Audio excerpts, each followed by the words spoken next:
আমাদের এই পৃথিবীতে এমন একটি জায়গা রয়েছে যেখানে কেউ একবার ভুল করে চলে গেলেও আর কোনোদিনও ফিরে আসে না। জায়গাটি হলো আটলান্টিক মহাসাগর, বারমুডা আইল্যান্ড ও মিয়ামি এর মধ্যে ত্রিভুজ আকৃতির একটি জায়গা, যেটাকে গোটা বিশ্ব বারমুডা ট্রায়াঙ্গেল নামে চিনে থাকে। কিন্তু এটি আসলে কতটা পর্যন্ত বিস্তৃত সেটা কেউ জানে না। আর এই কারণে প্রায় কয়েকশোরও বেশি জাহাজ এবং কয়েকশোরও বেশি এয়ারক্রাফট হারিয়ে গেছে। এমনকি এই জাহাজ আর এয়ারক্রাফটগুলোর অবশেষও খুঁজে পাওয়া যায়নি। অনেকে মনে করেন যে এই জায়গাটা এলিয়েনরা কন্ট্রোল করে থাকে, আবার অনেকে মনে করেন যে এই জায়গাটায় কোনো প্রাকৃতিক চুম্বকের হাত রয়েছে। কেউ কেউ মনে করেন যে এখানে কোনো সামুদ্রিক দানব রয়েছে, যার ওপর দিয়ে গেলে ধ্বংস অনিবার্য। আশ্চর্যের ব্যাপার এইটা যে আমরা বিভিন্ন ধরনের আধুনিক বিজ্ঞানের দ্বারা আমরা দূরে দূরে থাকা গ্রহ উপগ্রহের সম্বন্ধে জানতে পেরেছি, কিন্তু পৃথিবীর মধ্যে থাকা এই ছোট্ট জায়গায় হারিয়ে যাওয়া জাহাজগুলির অস্তিত্ব পাওয়া যায়নি এবং তাতে থাকা মানুষগুলোর অবশেষও খুঁজে পাওয়া যায়নি। এমনও হতে পারে যে এই ছোট্ট অংশ কোনো পৃথিবীর অংশই নয়। আজকে অজানা তথ্যের এই ভিডিওতে আপনারা দেখতে চলেছেন বারমুডা ট্রায়াঙ্গেলের আসল রহস্য। তো চলুন শুরু করা যাক।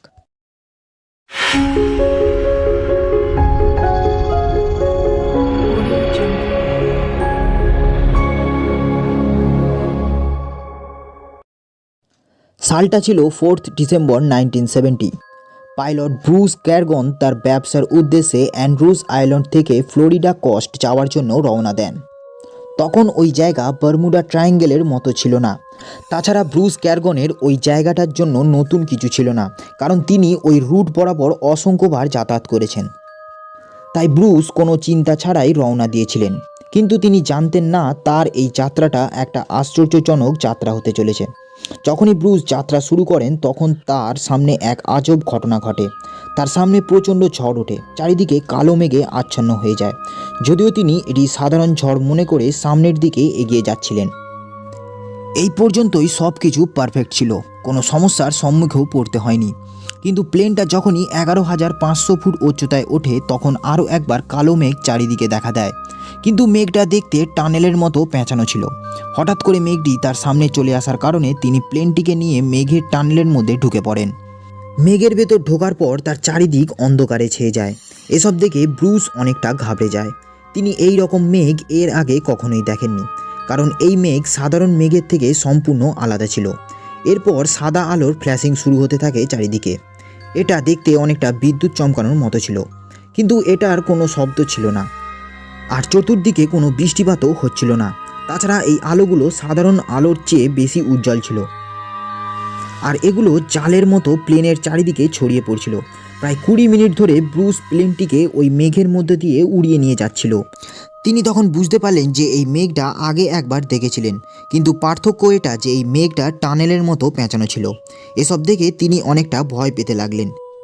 তিনি তার পরিবারের কথা ভাবতে লাগলেন। তিনি বুঝলেন যে এটাই তার হয়তো শেষ যাত্রা। সে ভেবে নেয় যে এখান থেকে তিনি আর হয়তো কখনোই বেরোতে পারবেন না, কারণ তার সামনে ওই টানেল থেকে বেরিয়ে আসার কোনো পথই ছিল না। কিন্তু তার কিছুক্ষণ পর টানেলের একদিক থেকে আলো দেখা যায়।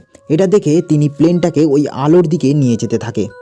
যখন তিনি ওই আলোর পয়েন্টে গিয়ে পৌঁছায় তখন তার প্লেনের নেভিগেশন সিস্টেম অদ্ভুতভাবে আচরণ করতে থাকে। কম্পাস নিজে থেকে দিক পরিবর্তন করতে থাকে। প্লেন যেন অটোমেটিকভাবে কন্ট্রোল হতে শুরু করে, যেন অন্য কোনো শক্তি যেন প্লেনটাকে কন্ট্রোল করছে। ব্রুস তার প্লেনটাকে কন্ট্রোল করার চেষ্টা করতে থাকে, কিন্তু কোনো কিছুতেই কোনো কাজ হচ্ছিল না। অটোমেটিকভাবেই তার প্লেনটা চলতে থাকে। প্লেনটা প্রায় 20 মিনিট ধরে হেলতে দুলতে ওই আলোর মধ্যে দিয়ে ক্রমাগত চলেই যাচ্ছিল। হঠাৎ এক ধাক্কায় ওই প্লেনটা টানেল থেকে বেরিয়ে যায়। কিন্তু 20 মিনিট ধরে ব্রুসের সাথে যে ঘটনাটা ঘটলো সেটা কোনো স্বাভাবিক ঘটনা ছিল না। ওই রহস্যময় মেঘ থেকে বেরোনোর পর ব্রুস নিজেকে অনেকটা হালকা মনে করতে শুরু করে, ঠিক যেমনটা মহাকাশ যাত্রীরা পৃথিবীর মাধ্যাকর্ষণ শক্তি থেকে বেরোনোর পর অনুভব করে। এরপর সব কিছু নর্মাল হয়ে যায়। প্লেনের সব কিছু আবার কাজ করতে থাকে। ব্রুস জানতো না সে এই 20 মিনিট ধরে কোথায় যাচ্ছিল। সেটা জানার জন্য গ্রাউন্ড কন্ট্রোলের সঙ্গে তিনি যোগাযোগ করেন, কিন্তু যখন গ্রাউন্ড কন্ট্রোলার ব্রুসের প্লেনটার লোকেশন ট্র্যাক করে তখন তার সেখানে কোনো প্লেনের সিগন্যাল পাওয়া যায়নি। কিছুক্ষণ পর কন্ট্রোলার তাকে জানায় যে ব্রুসের প্লেন এয়ারপেস অতিক্রম করে তাদের মায়ামি এয়ারপোর্টের দিকে চলে যাচ্ছে। কিন্তু এটা কি করে সম্ভব, কারণ ব্রুসের যাত্রাটা ছিল 400 কিলোমিটারের, আর এর জন্য সময় লাগে 90 মিনিট। কিন্তু এখনও সে মাত্র 47 মিনিটই যাত্রা করেছে। তিনি যে প্লেনটাতে যাচ্ছিল তার সর্বোচ্চ গতিবেগ ছিল 290 কিলোমিটার পার ঘন্টা, অর্থাৎ 47 মিনিটে 400 কিলোমিটার পথ অতিক্রম করা অসম্ভব। তাই ব্রুস মনে করেন যে কন্ট্রোলার তাকে ভুল ইনফরমেশন দিয়েছে।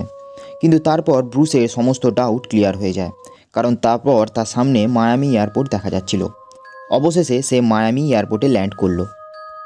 এয়ারপোর্টে ল্যান্ড করার পর ব্রুস যখন তার প্লেনের ফুয়েল ট্যাঙ্ক চেক করে তখন সে অনেকটা অবাক হয়ে যায়, কারণ 400 কিলোমিটার যাত্রার জন্য যতটা ফুয়েল শেষ হওয়ার কথা তার অর্ধেক ফুয়েল এখনও রয়েছে।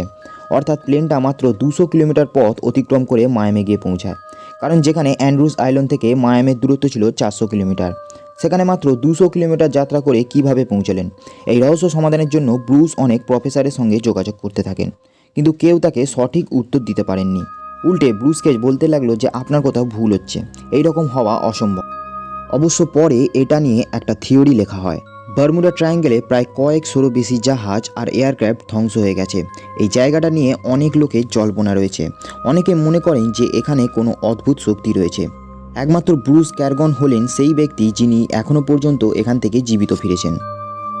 থিওরিতে বলা হয় যে ব্রুসের সাথে এরূপ ঘটনার পেছনে ডার্ক এনার্জির হাত রয়েছে।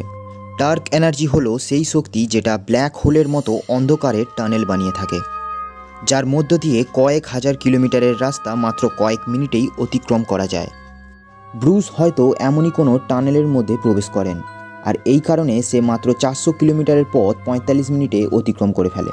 তবে এই থিওরি বেস করে অনেক ধরনের হলিউড মুভি বানানো হয়।